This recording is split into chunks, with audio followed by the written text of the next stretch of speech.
নমস্কাৰ সকলোকে মই শৰৎ ৰাগ আমি মানুহ জাতিটো নিজক লৈ ইমানে অন্ধ হৈ পৰিছো যত নেকি আমাৰ নিজৰ স্বাৰ্থৰ বাবে জীৱ-জন্তুসকল থকা ঠাইসমূহকো সম্পূৰ্ণৰূপে শেষ কৰি পেলাইছো যত নেকি আমিবোৰে এজোপা গছ ৰুব নোৱাৰো যত নেকি গছ এজোপা ৰুবৰ বাবে দুই এজন মানুহ নোলায় কিন্তু ধ্বংস কৰিবৰ বাবে দুই এজন নহয় হাজাৰজন মানুহ ধ্বংস কৰিবৰ বাবে ওলাই আহে সকলো ছাত্ৰ-ছাত্ৰীকে পঢ়ুৱা হয় গছ-গছনি ৰুবৰ বাবে পঢ়ুৱা হয় গছ-গছনিসমূহ কাটি পেলোৱাৰ ফলত গ্লোবেল ওয়াৰ্মিঙৰ প্ৰভাৱ কিদৰে পৰিছে কিন্তু যেতিয়া কিতাপৰ পৰা ওলাই ৰিয়েলিটিলৈ আহিব তেতিয়া দেখিব সম্পূৰ্ণ বেলেগ এখন ছবি য'ত চৰকাৰে নিজে এজোপা দুজোপা নহয় এখন সম্পূৰ্ণ জংঘল ধ্বংস কৰি জীৱ-জন্তুসকলৰ থকা ঘৰ জ্বলাই এখন আইটি পাৰ্ক নিৰ্মাণ কৰিব বিচাৰে যাৰ জৰিয়তে চৰকাৰে ৰেভিনিউ জেনেৰেট কৰিব পাৰে আপোনালোকে মন কৰিব আমাৰ ইণ্ডিয়াখনত বা অসমতে যিকোনো এটা বিষয় অলপ ইছ্যু পালে একদম ট্ৰেন্ডিঙত আহি যায় ৰণবীৰ এলাহাবাদিয়া কুনাল কামৰা আদি বিষয়সমূহত মাত মাতিবলৈ সকলো লোক ওলাই আহে কিন্তু বৰ্তমান যিটো বিষয় আটাইতকৈ স্পৰ্শকাতৰ কিন্তু সেই বিষয়টোৰ ওপৰত মাত মাতিবলৈ কাৰো সময় নোলায় বা কোনেও গুৰুত্বপূৰ্ণ বুলি নাভাবে বৰ্তমান আটাইতকৈ দুখ লগা ভিডিঅ' যিটো ভিডিঅ'ত মৌৰা চৰাইকেইটাই চিঞৰি আছে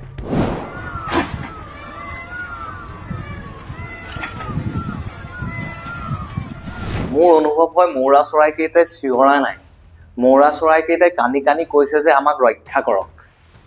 আপুনি ভাবক আপুনি থকা ঘৰখন যদি জ্বলাই দিয়ে আপোনাৰ প্ৰতিক্ৰিয়া কি হ'ব ঠিক তেনেদৰে জীৱ-জন্তুসকল থকা ঘৰসমূহকো জ্বলাই দিয়া হৈছে মাত্ৰ এটা প্ৰজেক্টৰ বাবে जेसीबी चलाने के बाद जितने भी पेड़ काटे हैं उससे इतनी जोर की आग लगाई है कि इतनी भयंकर बारिश के बाद भी ये आग अभी तक बुझी नहीं है जैसा कि হায়দৰাবাদৰ চেণ্ট্ৰেল ইউনিভাৰ্চিটিৰ কাষত থকা কাঞ্চা ফৰেষ্ট যিখন 400 এলেকাৰে বিস্তৃত হৈ আছে য'ত বিভিন্ন কীট-পতংগ চৰাই-চিৰিকটি উদ্ভিদ জীৱ-জন্তু আদি পোৱা যায় কিন্তু চৰকাৰৰ মতে কোনো মেজৰ এনিমেল পোৱা নাযায় কিন্তু তাৰ বিপৰীতে ইউনিভাৰ্চিটিখনে কোৱা মতে 200ৰো অধিক প্ৰজাতিৰ চৰাই 700ৰো অধিক প্ৰজাতিৰ ফুলৰ উদ্ভিদ 10ৰো অধিক প্ৰজাতিৰ স্তন্যপানী জীৱ আৰু লাখ বছৰ পুৰণি শিলৰ গঠন আছে সময়ৰ সুযোগ লোৱা বুলি যে কোৱা হয় ঠিক তেনেদৰে তেলেংগানা চৰকাৰে এনেকুৱা এটা সময় বিচাৰি লয় যি নেকি এটা লং উইকেণ্ডৰ বাবে কোট 4 দিনকৈ বন্ধ আছিল আৰু সেইখন সময়তে তেলেংগানা চৰকাৰে যিখন আইটি পাৰ্ক নিৰ্মাণ কৰিব বিচাৰিছে তাৰ বাবে এই বনাঞ্চল ধ্বংসৰ প্ৰক্ৰিয়া আৰম্ভ কৰে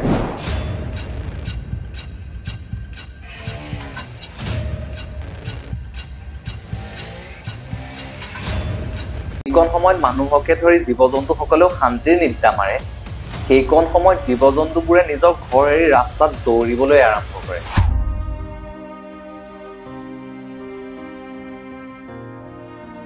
আৰু এইবোৰৰ ফলস্বৰূপে যেতিয়া ছাত্ৰ-ছাত্ৰীবোৰে প্ৰতিবাদ কৰিব তাৰ পৰিণামটোতো ছাত্ৰ-ছাত্ৰীবোৰে ভুগিবই লাগিব ন আৰু তাৰ বাবে ছাত্ৰ-ছাত্ৰীবোৰে পোৱা এনচাৰটোতো চিম্পল যাৰ বাবে পুলিচৰ পিটন পুলিচৰ পৰা হাৰাশাস্তি খোৱাটো একেবাৰে সাধাৰণ কথা কাৰণ পৰিৱেশ ৰক্ষাৰ বাবে বা এখন বনাঞ্চল ৰক্ষাৰ বাবে প্ৰতিবাদ কৰাটো সেইটোতো ছাত্ৰ-ছাত্ৰীৰে ভুল ন হায়দৰাবাদ ইউনিভাৰ্চিটিৰ মতে তেলেংগানা চৰকাৰে যিডোখৰ মাটিত আইটি পাৰ্ক নিৰ্মাণ কৰিব বিচাৰিছে সেই 400 একৰ মাটিডোখৰ 1975 চনত ইউনিভাৰ্চিটিৰ আবণ্টিত 2300 একৰ মাটিৰ অংশ কিন্তু অফিচিয়েলি এই মাটিডোখৰ হায়দৰাবাদ ইউনিভাৰ্চিটিৰ নাম কৰা নহল যিহেতু হায়দৰাবাদ ইউনিভাৰ্চিটিৰ নহয় নিশ্চিতৰূপে এই মাটিডোখৰ চৰকাৰেৰে হ'ব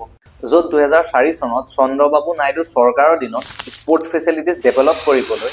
এই মাটিডোখৰ আইএনজি ভাৰত প্ৰাইভেট লিমিটেডক দিয়ে যিটো এটা ইউএছ বেছ কোম্পানী আছিল কিন্তু পাছলৈ গম পায় যে এইটো এটা কোনো ইউএছ বেছ কোম্পানী নহয় পাছতে কোৰ্ট কেছৰ জামালাত এই মাটিডোখৰ ফচি থাকে আৰু 2024 চনৰ মাৰ্চত এই মাটিডোখৰক লৈ কোৰ্টে চৰকাৰৰ পক্ষত ৰুলিং দিয়ে আৰু তাৰ পিছতে TGIIGয়ে চৰকাৰক প্ৰপ'জেল দিয়ে যে সেই মাটিডোখৰত আইটি পাৰ্ক নিৰ্মাণ কৰিব চৰকাৰেও ডাইৰেক্ট সেই প্ৰপ'জেল একচেপ্ট কৰে আৰু TGIIGলৈ লেণ্ড ট্ৰেন্সফাৰ কৰে আৰু যাৰ ফলস্বৰূপে এতিয়া এই অৰণ্যসমূহ ধ্বংস প্ৰক্ৰিয়া আৰম্ভ কৰিছে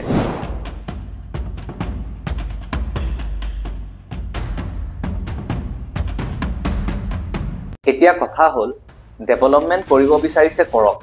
ৰেভিনিউ আৰ্ণ কৰিব বিচাৰিছে কৰক তাত কোনো আপত্তি নাই আমাক ডেভেলপমেণ্ট লাগে কিন্তু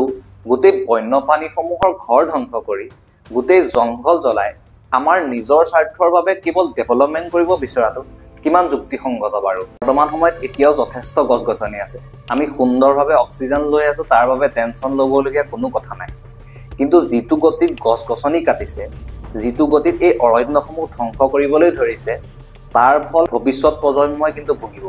বেলেগ বাদ দিয়ক, এতিয়াই দিল্লীৰ যিটো ক্লাইমেট হয়তো চাগে আপোনালোকে ভিডিঅ' বা নিউজসমূহত দেখিছেই।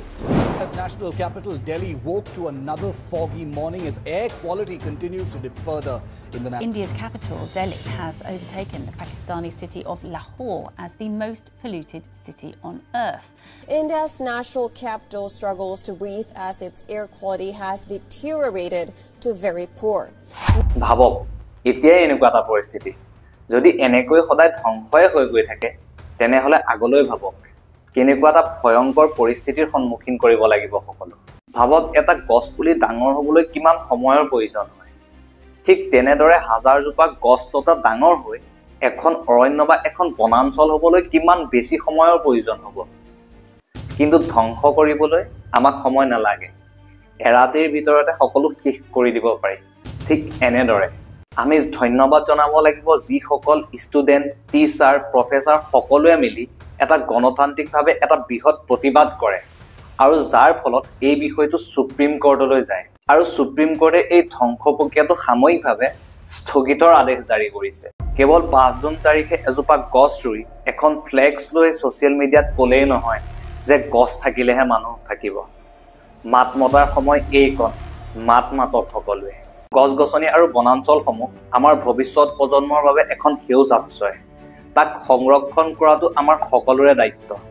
তাক বুজাটো প্ৰয়োজন সকলোৰে। ধন্যবাদ সকলোকে। জয় আই অসম।